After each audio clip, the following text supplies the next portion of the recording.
welcome. And Hari put this very interesting conversation on digital transformation.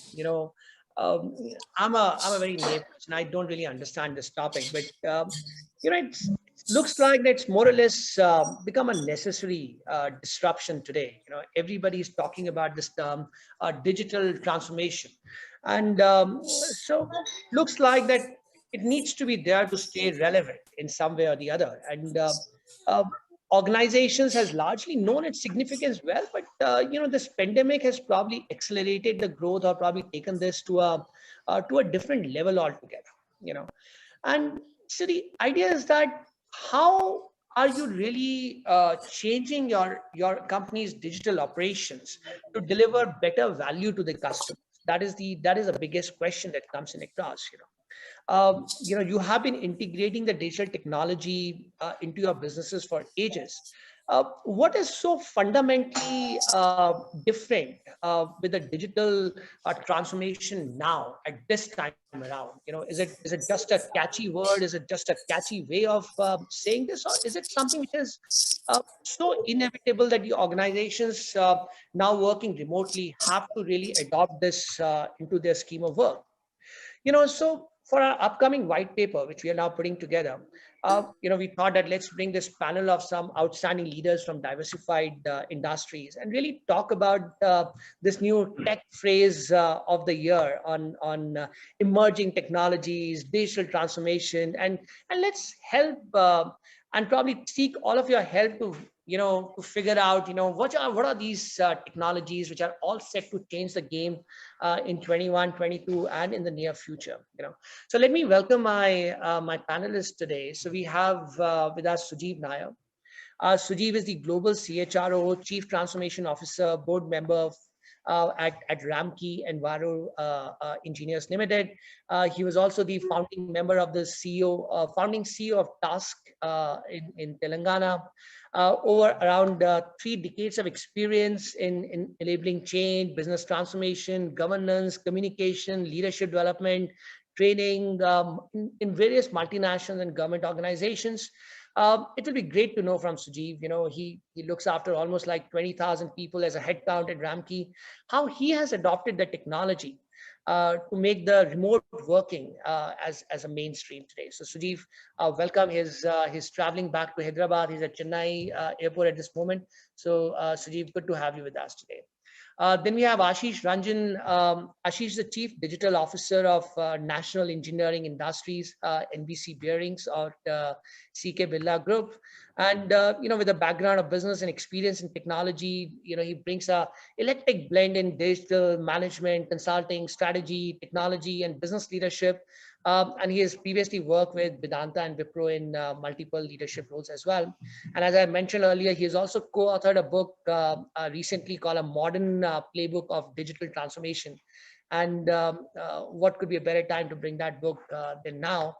And Ashish, it will be good to get some, sneak into the book while you're even talking today. So welcome, Ashish. Then we have Pankaj Kapoor, who is the Head of Business Intelligence and Digitized Process Excellence at Berico Limited. Pankaj's execution skills set across multiple industries and domains, particularly in the supply chain and operations. And Pankaj, it would be extremely interesting to hear from you how the digital interface is assisting to reach the larger audience and gain the newer penetration in today's time. Then we have Sunil Mehta, the Head of IT, President and Systems Director for South Asia, Southeast Asia at WPP. And Sunil's optimism has always stuck with me, and how he believes that mindset of the leadership is going to change globally, and there will be a major change in how investments in IT is going to be looked very positively. And would love to hear from Sunil on various cloud strategies and overall digitization and what he really thinks about this. And to moderate the panel, we have Rajiv Sridhar. Rajiv is a country manager and managing director at Infoblox. He has over 2 decades of experience in sales, team, and channel management, and he brings a deep understanding of network and security solutions as well. And prior to joining Infoblox, he was the country head of enterprise business at McAfee. Infoblox, as you all know, is one of the a global multinational. They have over 8,000 customers, including 350 of the global Fortune 500 companies. So Rajiv, welcome. Would love to have you to moderate this discussion with the panels today.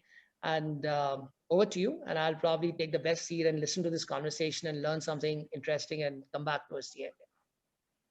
Thank you, Deepak. Thank you so much, and welcome, panel. It's a Saturday, and I think we are in a very relaxed environment. And I want to keep this very relaxed conversation than a very formal panel and a moderation and discussion, right? So what I would want to start with is, you gentlemen have been in this field for a long time. I want you to tell us in terms of what you see has been your challenges and issues when you look at the movement towards digital transformation over the years. I know, digital transformation, that word is not new. I mean, from a technology standpoint, it's been there since 70s. I mean, you've been talking about ERPs and, we've been using CRMs, which has been there already. But then as Deepak mentioned, right, pandemic has been the catalyst for, jumping or accelerating the complete digital transformation journey. So I would want to hear from you guys as to what has been that journey, what are the challenges that you see, how are we going forward? Just input from you guys. So I want to start with Ashish first. Ashish, can you give me, because you're the best person to do that. Sure. Thank you, Rajiv. So digital transformation, and as I normally put it, this thing is not new, and you have rightly said. Correct. So what I see, what is happening new is that the technology is converging now, and what existed earlier as say individual technologies serving point solutions. Now today we have a convergence of technology, and digital has become the buzzword or the vehicle of change. And more than digital transformation, I see it as business transformation using technology, and that's the game out here. Right. And digital transformation is the overarching umbrella, and it covers a wide array of things. Yeah. I remember when it all started, we have started thinking, okay, what beyond ERP? And that is where these digital four forces of SBAC, or people call it with various other names, this came up. And as it evolved, various other technologies started coming in, blockchain, cloud, etc. Social media was very much prevalent.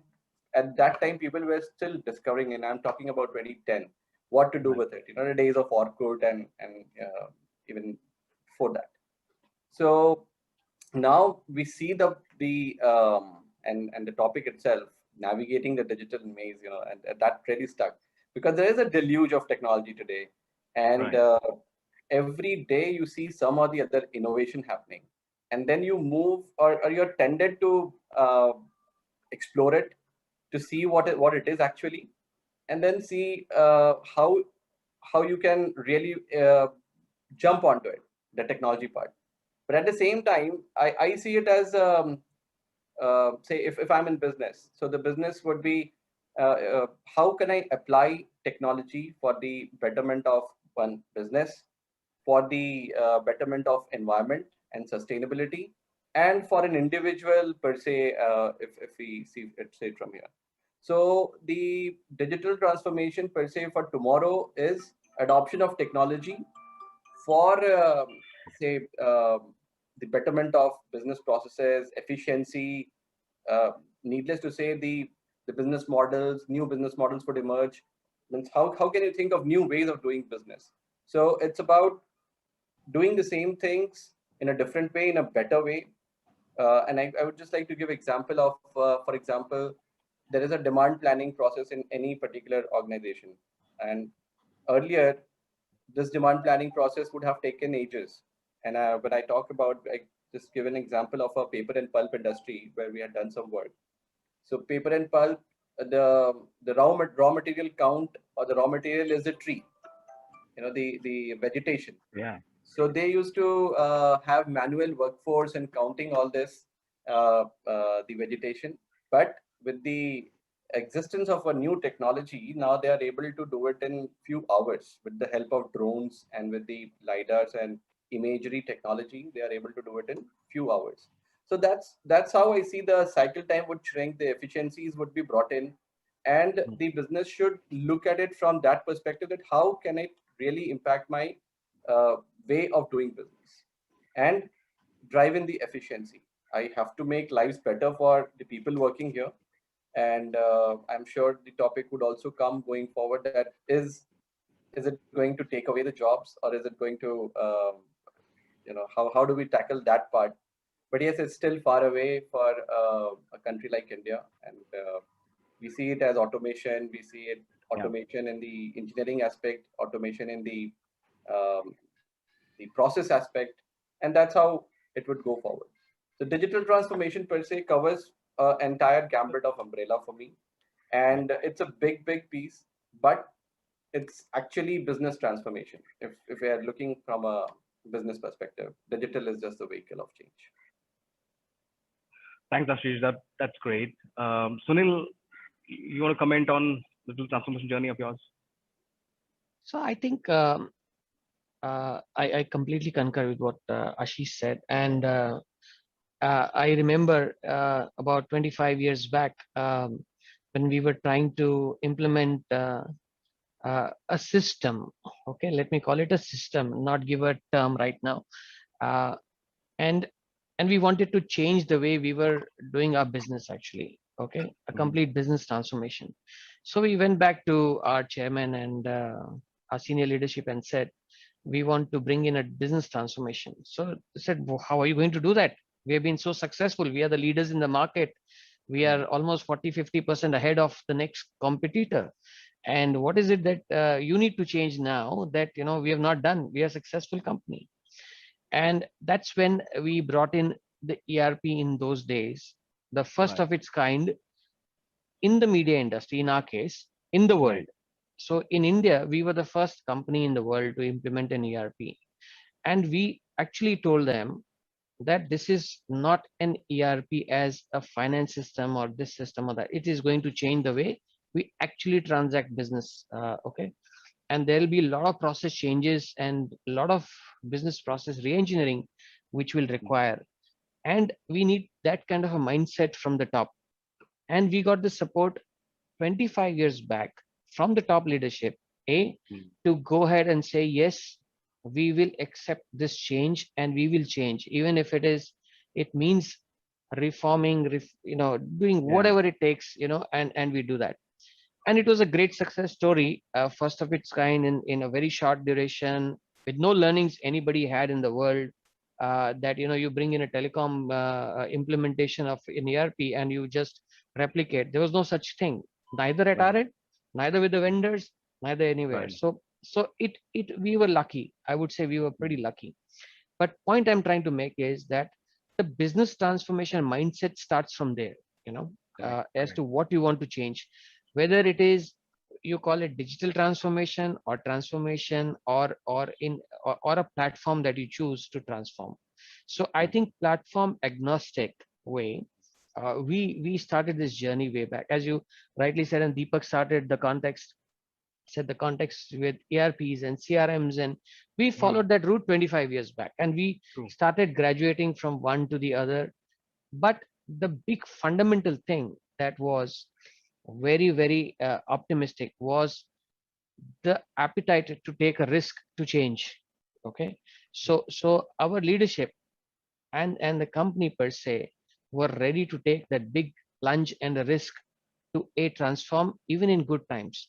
Now people normally change in adversities or in tough times or in bad times, that we have no other choice but to change. But we changed when we were in good times. We kept on changing and evolving ourselves in good times, and that helped us retain our leadership position till now. Okay, and that continues as a journey. Now what happens today in vis-a-vis what happened 25 years back or 15 years or 20 years or 5 years back? What is changing is the platform. What you're doing as a core competence of your business, you're changing processes, the way you're doing business, because now you have emerging technologies to help you aid in business, whether it's you're using artificial intelligence or machine learning, or you're using any form of a digital strategy to aid, transform, and make things much better than what you are doing or you were doing earlier last night, for example.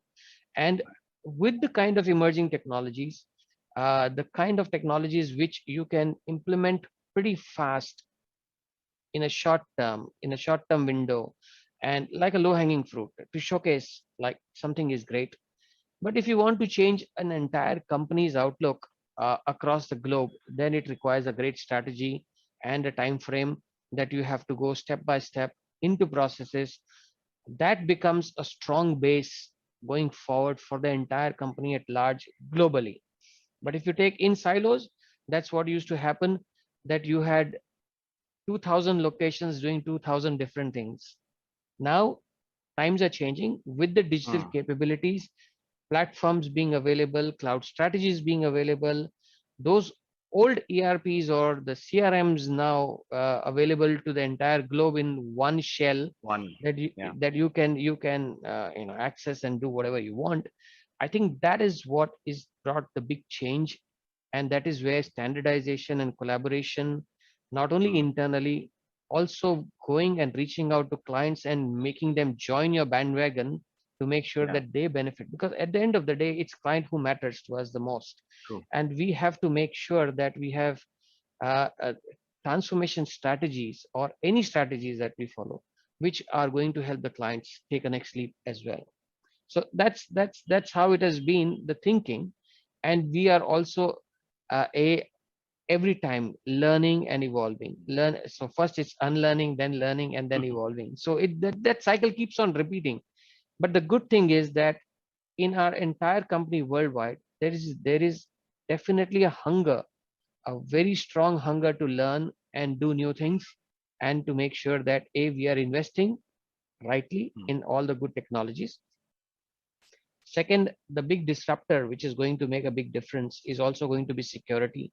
With the new kind of technologies coming in, the new kind of processes being evolved, the fly by night, right? Fly by night operators offering you multiple things without one, caring for security. This is going to be a big disruptor. So in emerging technologies, zero trust networks and many other things under security umbrella overall is going to play a massive role, and we are very mindful about that. To just answer your question very briefly, we can have a very lengthy answer, but I'll leave it to the others to also pitch in. I mean, great points made there by Sunil. I mean, I think, Sunil, it's very true that you mentioned that you started off with ERP and that transformation. Actually, that was transformation for you guys, and then that first step that was taken at that point in time was a great step coming from your management in terms of how you move. That's fantastic. And the point that you made on security is very valid. So we'll come to that security piece later, but let's go to Pankaj now. Thank you so much, Sunil. Pankaj, over to you. Yeah, Rajiv. Yeah, thank you. I agree with Sunil on the point about the ERP part. Marico was one of the FMCGs which actually went into SAP, and we still talk about it very proudly. But we've kind of moved to a communication where we are saying, okay, that was done. What now? Because we've heard it so many times. We want people to kind of tell us and push us. Why don't you do this? So the SAP team also is actually pushing us for the next version. In Marico, digitization, yes, the COVID as a variable has pushed it faster than what we would have gone in a normal scenario. We've gone up the curve on adoption a little faster than what we would have. We are looking, being an FMCG company, we have essentials.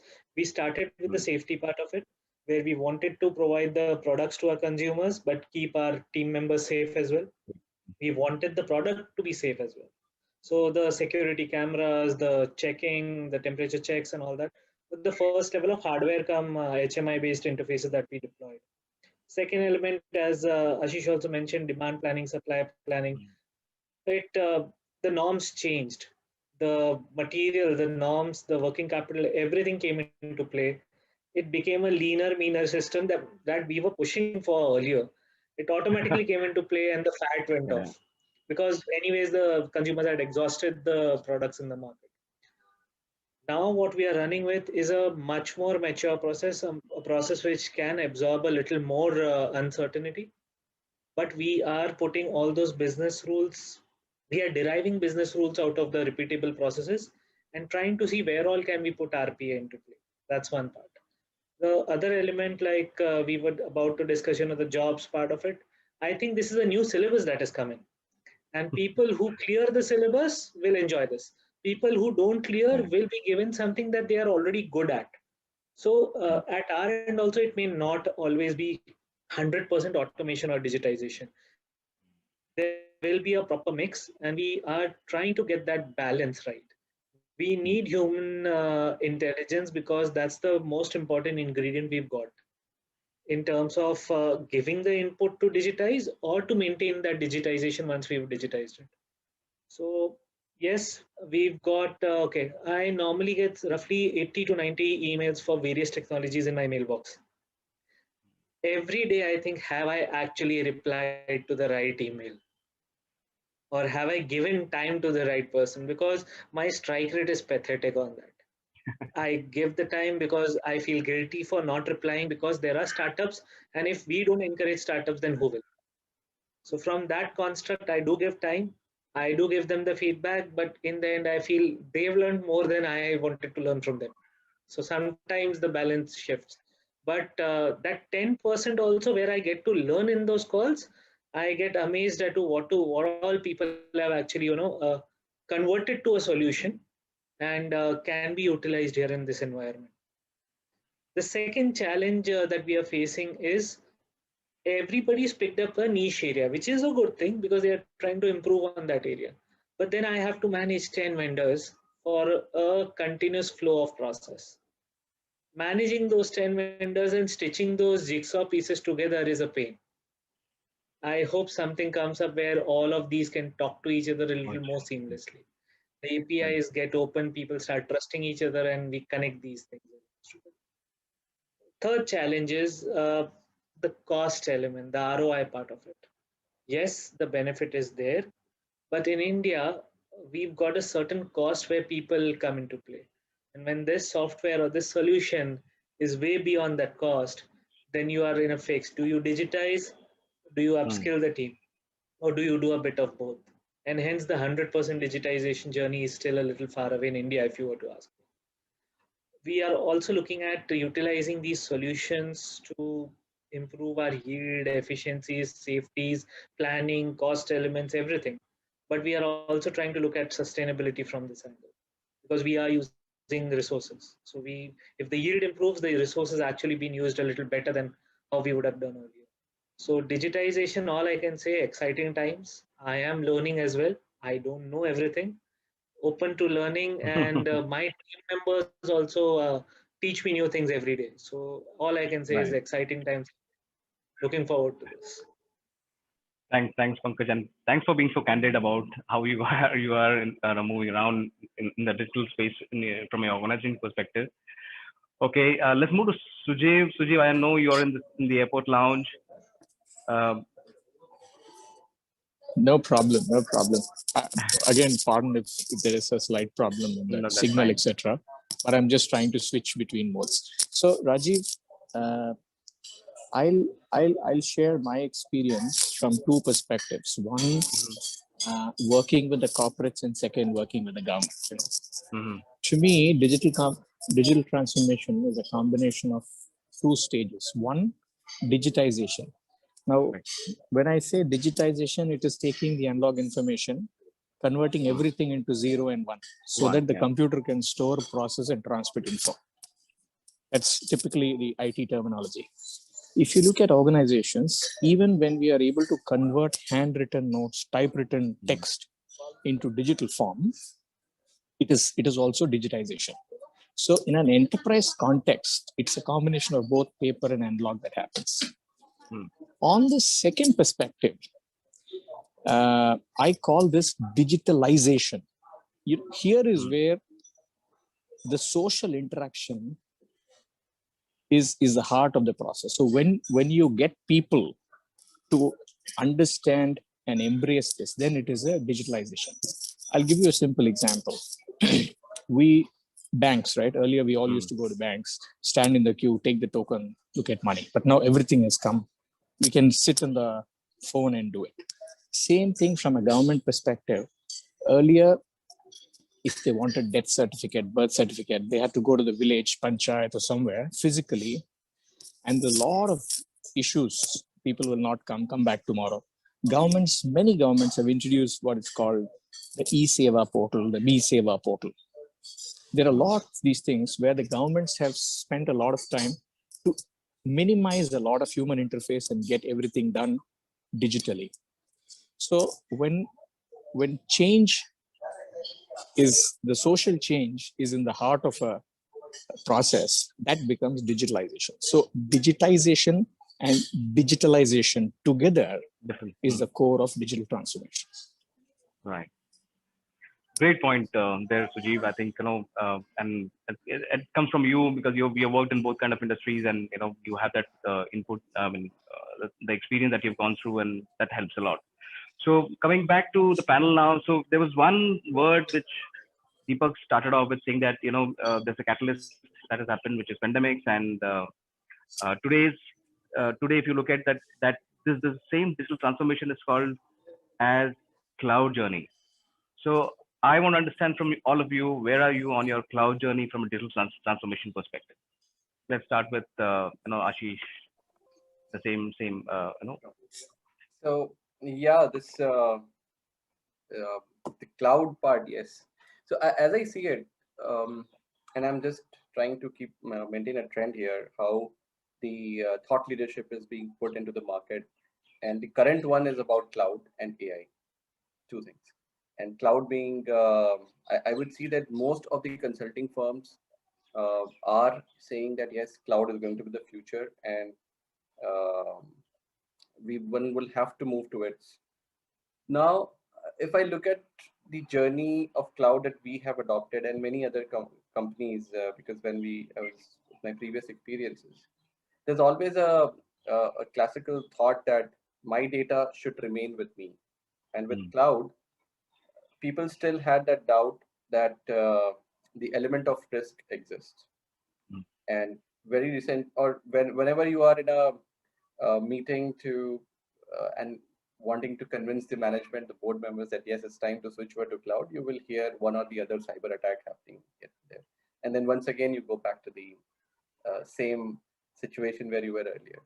So I would say that yes, it's the cloud strategies of SaaS or platform as a service, or even the hybrid or hybrid nature of cloud, or you own your own private cloud and then move to it.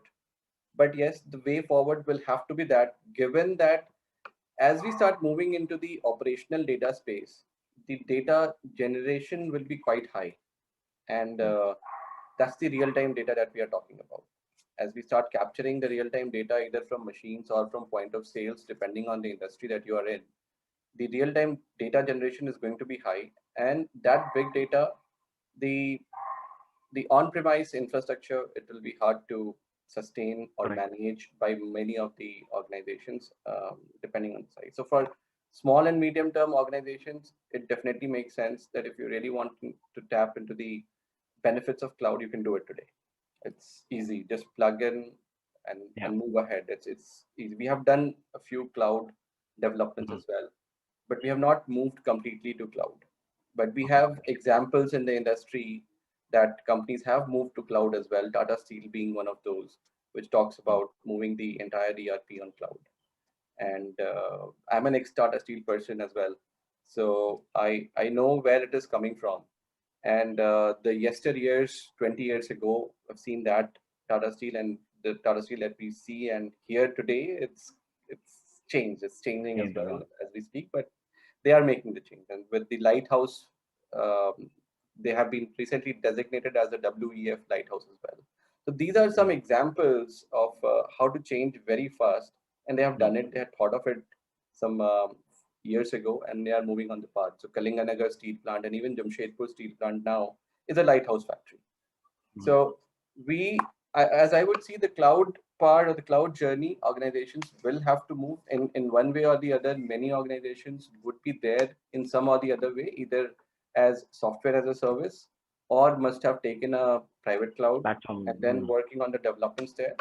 But uh, the element of cybersecurity, as it further gets strengthened in the minds that yes, it is something secure to move on to, we will see that yes, the adoption will be there. And the cost of cloud still, come what may, is on the higher side today, is if we talk about it. And that is also becoming one of the challenges, that the it doesn't outweigh the on-premise as yet, if the decision making is purely on a cost basis. So let's see, there might be some business model change as well on the cloud side for the customers, and then it could be a push. All right. Thanks, Ashish. I think well said. I think that's where you are currently from your cloud journey. Am I correct? Yeah, so we are adopting the hybrid approach Okay, right. you are a hybrid. Yeah. Yeah, Okay, makes so sense. most of our data is on-premise. The analytics, we will have to move to the cloud. Cloud. Yeah. Yeah. All right. Okay. Let's move to Sunil I think it's on the media great side. yeah, absolutely challenging times, and I think this was a classic year for the technology world, for CIOs and everybody in the technology space, to get noticed, because this was one time in the world where everybody noticed what technology means and what it does in their company, and what the CIOs have been doing for so many years, when nobody knew whether they existed somewhere or not. So Very true. yeah, but that was on a lighter side, of course. But on a serious note, I think this challenge was faced by everybody, because every company, I would say, not just us, but many companies, very few must be probably not, but by and large, most companies were very well prepared, not for a pandemic, but for such situations, because people look at BCP, DRs, and all these kind of things very seriously in large corporations and all. And I think a regular health check into these kind of good practices helped us make sure that our operations are running 24 by 7 without a problem. Coming back to a cloud strategy, how cloud strategies help in these kind of situations. And of course, it's not going to be 100% cloud strategy ever for any company. That's again a myth for now, at least. It's still a distant dream, but hybrid will be the one which will continue for many more years. And now also with the hybrid technology, or the hybrid cloud strategy, I would say the hybrid way of working as also has become the next new norm for the future for everybody in the world. Okay, so people will coexist in offices, at homes, and so on, only because technology is available, only because they have got everything at their fingertips, either on their mobile phones or their laptops, or their uh, tablets, you name it. Now, how did that happen suddenly? There was a lot of effort which has gone in the previous years for getting into these kind of strategies, cloud strategies, investing in the right platforms, investing in the right companies, having great partners with you to help you. It's not your own effort, it's your own colleagues and your partners who help you all in this entire journey. There are people who advise you in this in this long journey. All kudos to them, all credit to them. It's a great partnership effort, I would say, that has helped get to this. Now, in the beginning of the pandemic, nobody knew that you would be locked down for 7 days or over a year. Nobody knew that, and therefore the first reaction was, can we work remotely or not? Because this looks like a lockdown for 7 days. People were worried for first 7 days. How will we function for 7 days? And whether people have the right tools with them or not. Do they have internet connections? Do they have cards? Do they have dongles? Do they have bandwidths at home? And so on and so on. The biggest question was, are all the laptops encrypted? Do they have the antivirus? Do they have all kinds of security features built in to make sure that now, which we used to believe in, not only my private data, that it has to be with me, but your company data is also going out completely with your laptops or with your desktops. Everything was going out. Now, suddenly the mindset changed. the trust factor became the biggest game changer in this one, that people learned that you need to trust everybody, you need to trust people, you need to trust your technologies, you need to trust your own strategies on this one. And I think the first week itself showcased to the entire world what could be done and not done. Wherever there were handicaps, people overcame that, people plugged those gaps. No company, I think, in their right senses would say we were the best prepared in the world for a pandemic, because that's a wrong myth or a statement. I would say we were prepared for eventualities very well, and that helped us sail through this entire pandemic very, very successfully. In our kind of business where it's all advertising related, ad shoots and product shoots and whatnot, trust me, everything worked remotely with our partners, and everybody had technologies and coexisted so nicely and worked so closely that we managed to make sure that our clients were never unhappy with the kind of work we delivered. We delivered more to them than what was expected. We delivered faster than what was expected. We delivered better quality than what was normally expected. So this became a great game changer. At the end of it, people realized that this model does work, and therefore now going forward, the hybrid model will certainly work. There will be no way that you could be challenged. Now, how did this happen? How did we move to the cloud strategies? We invested in cloud strategies a couple of years back, moving all our data centers, internal data centers, into a common outsource full-blown data center completely for multiple reasons. Not only managing our technology, managing our infrastructure, managing our applications, managing the upgrades, the patches, the security, the backups, the business continuity, thousands of good business benefits that you can look at outsourced data centers or the cloud strategies outweighed what we were doing internally, not only with skill sets, also with a lot of great effort around the clock operation. Now, in the pandemic, had we run some of these operations internally, we could have probably faced a lot of challenges. Maybe networks would go down, probably. If the servers went down, what would happen? Can somebody actually go and physically do something? Now, these data centers typically work around the clock with their manpower who stay there also many times.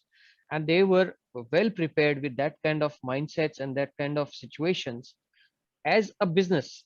That's their business. So their core competence was those kind of things. And therefore, since we had moved to campuses, now we are building campuses worldwide for WPP offices to get into one building. And this was a great leadership thought worldwide.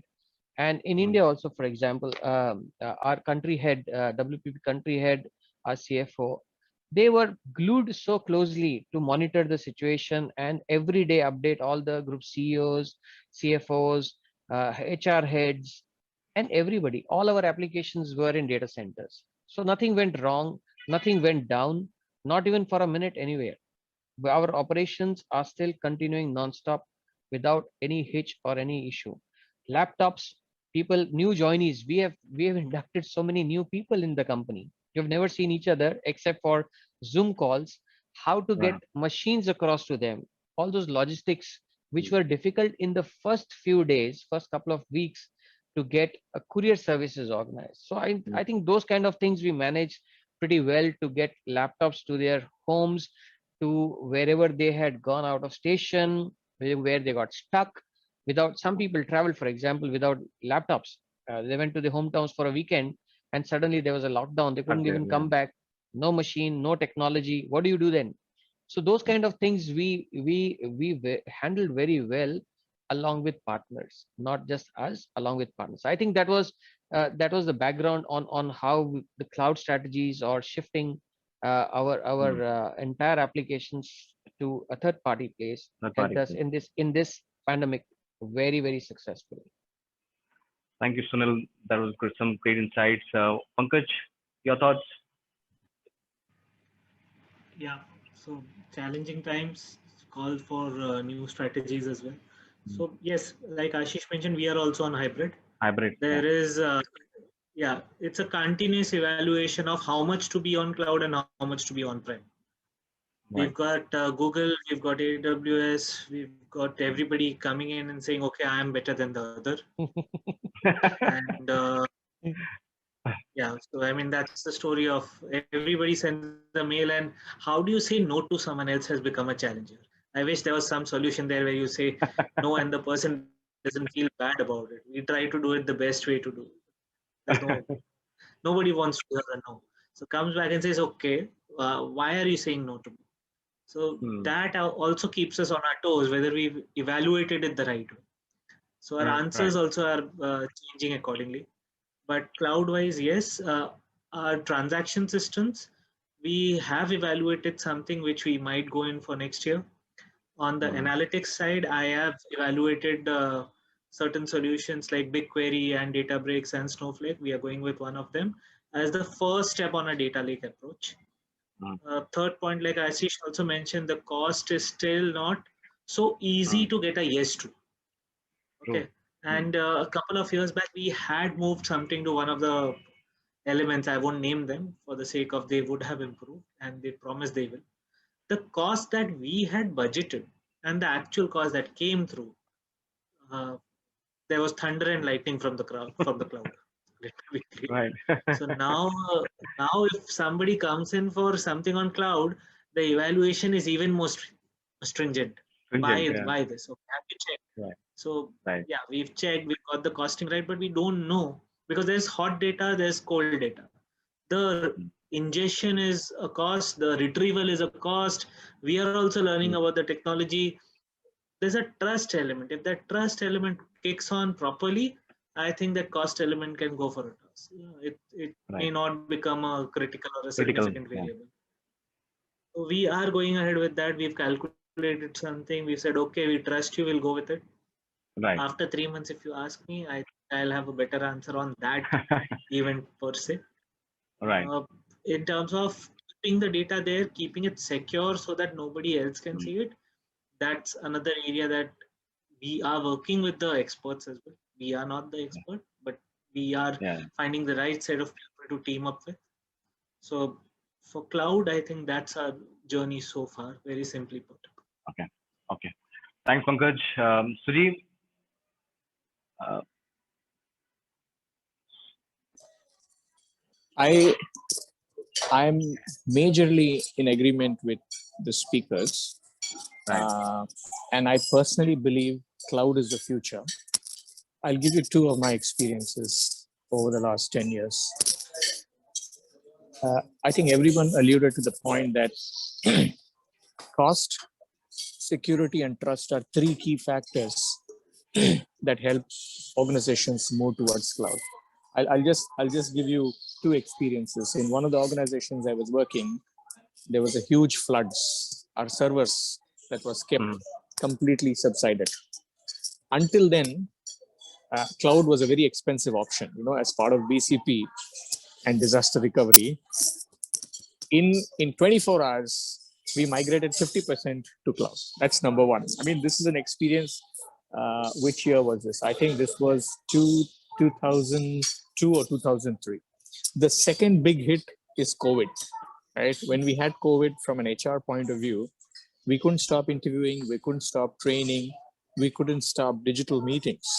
Right. So we didn't have an option. We moved. So I see there are going to be such changes, sudden natural calamities or disaster, which will actually force people. And my gut is cloud is the future. And I tend to agree with most of our panelists that security, cost, and trust are going to be three key parameters. All right. So thanks, Sujeev. So Sujeev pointed out, security being a very, very key element when you are in this cloud journey. So quickly, I want the panel to give feedback on security and what are you looking at the emerging technologies that you could adopt going forward. Security, what are you doing about security currently with all this transformation that's happening, and then on the emerging technologies that you're looking at, or innovative technology that you're looking at going forward in your journey. Start with Ashish again. Yeah. Sure.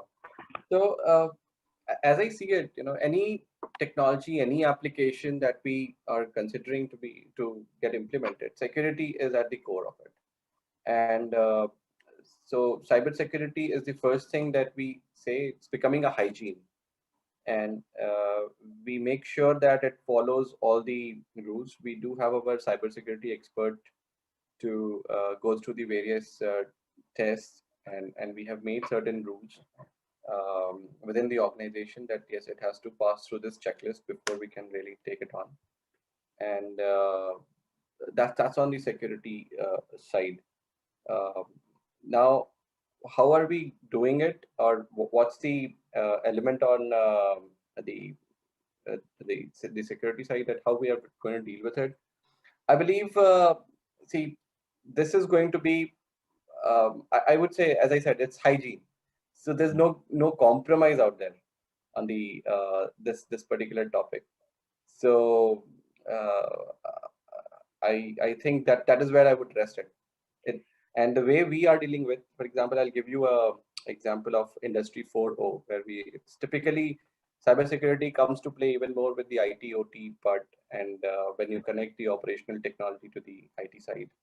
Now, we were also in this,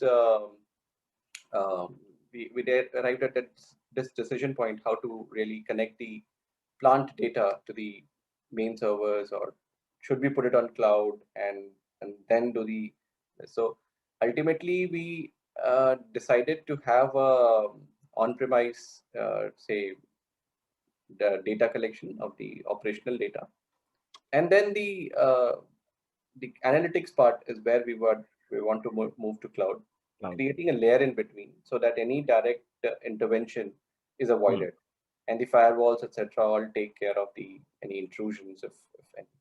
So the BAPT tests and all get conducted at time and again, and the all that we make sure is the having separate channels, separate track. And when I say channels, it's the data highway, or the networks, by the way, the networks that we are segregating. So the network architecture takes care of the security in a large way, and the connectors. So we also did say, we have extended our supply chain back to our suppliers, and this we have done on SAP Cloud. So with extending to our suppliers became easier with the cloud interface. So it's helping us as well reach out, bring the ecosystem into our business. That's one help that we are getting. And the other side is about the being very cautious. How to really play, and where do we really connect? These are the elements.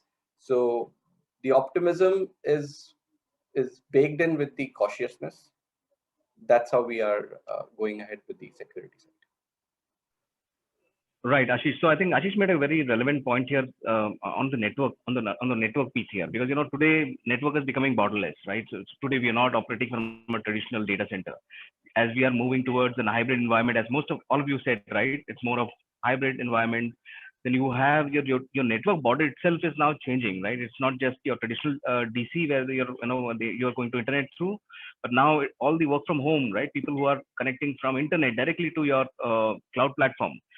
So in this scenario, you need to have a solution which can give you visibility not only on your hybrid on your network, but also on the cloud connected world, right? So that is what you should be looking at from a security standpoint, which gives you that control and visibility across. So good point there, Ashish. Are you going to comment something? Yeah. Yeah. So with the pandemic, also was the concept of BYOD, bring your own device. That also got very much. Say that was the way to make people or enable them to work when they were away. And once when to need, people went over the weekend and they got stuck there. They're so true.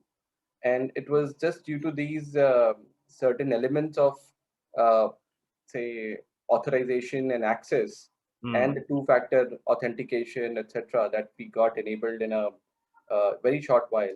So these elements did help people to connect to the company network.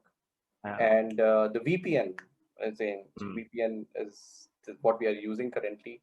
There is another, I just read about it. I haven't got deep into it. We heard that VPN is going to be pass, and there's something else that is coming. Maybe more to explore on that side though. Yeah. So Sunil mentioned zero trust. That's the key thing here. Yes. Zero trust. Right. Right. Thanks, Ashish. Moving on to Sunil. So, I mean, the zero trust networks obviously becomes top of the mind in this situation, and not just pandemic, but doing a future proof to True. the entire operations of the company. Because now in a hybrid model, you'll have to be far more cautious and far more careful in securing your assets. There are two things here. One is not only your own data assets, but even your client's data is at stake with us. So you have to protect both, and you can't take chances on any. And with the pandemic, you've seen there have been far more attacks on every corporate network in the world in the guise of COVID and whatnot, phishing attacks, and you name it, Phishing, every social engineering, a lot of things. social engineering to a great extent.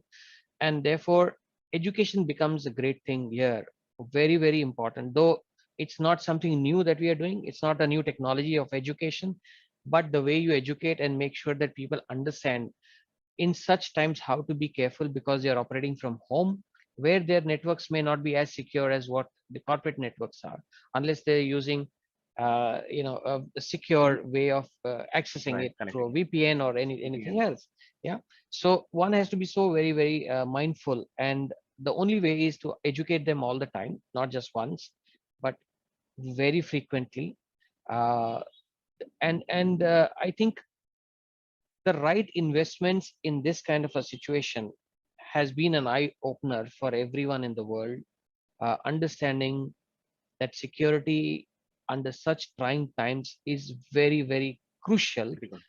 Everybody's budgets have been enhanced, I'm sure, due to the pandemic situation, due to investing in the right tools of security, into the newer way of tackling it, more processes coming into play, far more stringent processes, rather, I would say, to secure your data.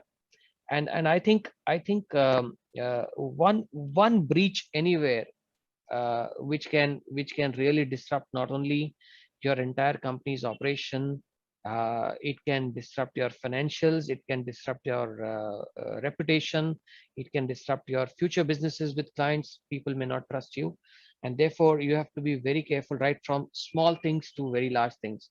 So I think we are doing that to the best possible way that one can think of. I no security is 100% foolproof. Everybody knows about it. We can just dream about it, but getting there is as good as the COVID vaccination, which took time. So so so I think we are on the right journey, I would say. We are taking the right steps to make sure that we are not faltering. We are being proactive in monitoring that we secure our networks, data, people, processes, clients' data, client security, everything in the ecosystem completely, where we are responsible for. And I think as responsible, not only as responsible business people, but overall as a concerned citizen also, that you need to be secure in all possible way. Because when you start educating people about security, they are also they're securing themselves from other personal phishing attacks automatically, and they're therefore educating their own families, and so on and so on. I think it's therefore very, very important. Yeah. Absolutely.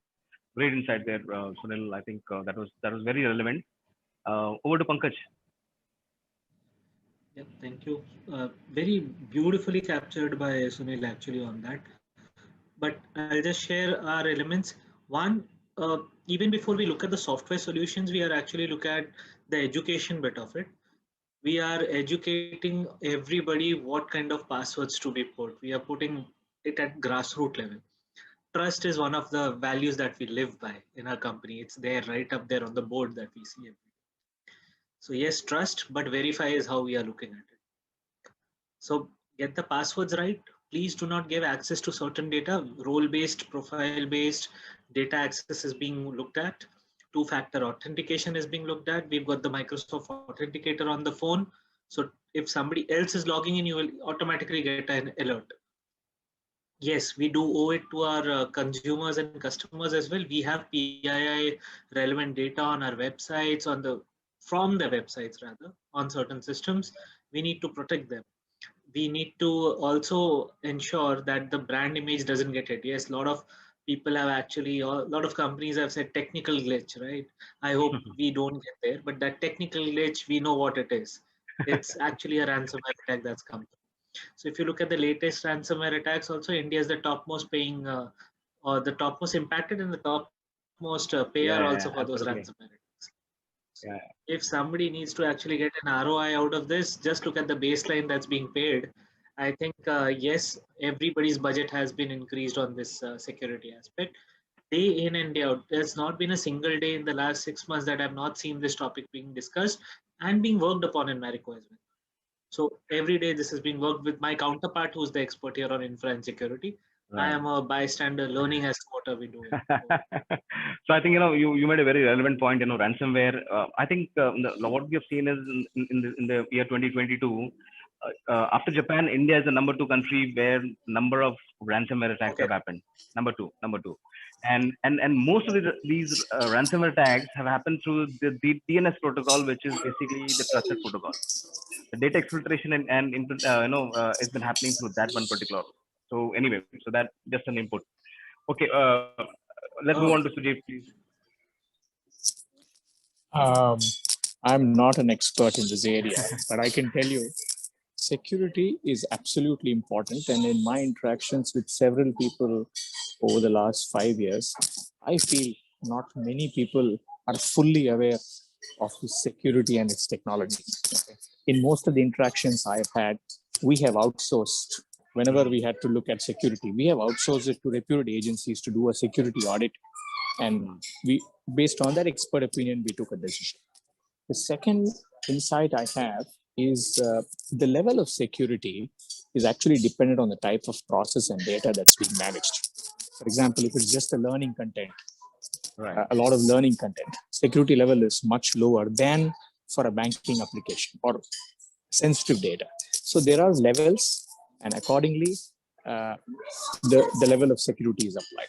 And the last point, in terms of technology, you had also mentioned what is future. I strongly believe blockchain has a very, very high potential. And I say this in a very simple way. If you look at the National Education Policy 2020, we are not going to get any more certificates, right? Degree certificate, inter certificate, PG. It's all going to be based on a credit system, choice-based credit system.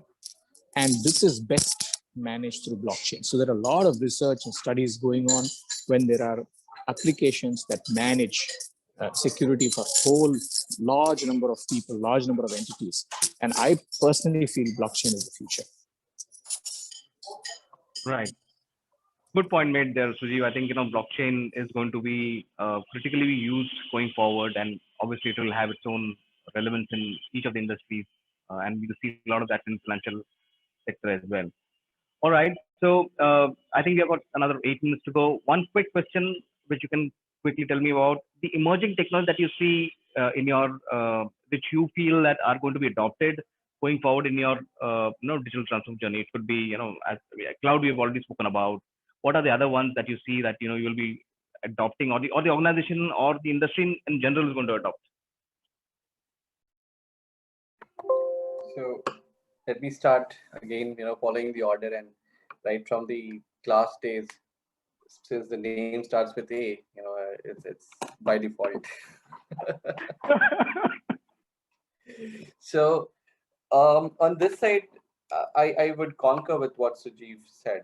I also see blockchain as a very powerful technology, though its application areas would be, it's a very heavy technology to be implemented by any individual or small organization.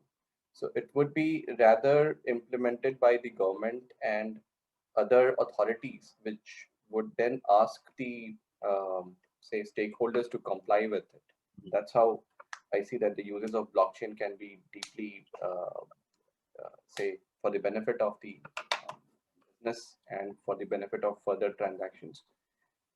Supply chain being the other area, HR being the other area, and or human resources. Now, how it is going to be done is something that we will have to wait and see, because other uh, I also have this coming from a mining industry background, so we used to talk to the Niti Aayog and some recommendations there, and then this recommendation of the Indian Bureau of Mines or the Geological Survey of India. Let's put all the records that is there on the blockchain, and any future transaction that will happen on the tenement systems should happen on this platform. It's going to be a ledger of records going forward, and the way the land and all leases, clearances are managed, this would be very helpful. And the other thing that I believe most of the organizations would move on to would be the analytics part, various levels of analytics, and the machine learning being at the core of it.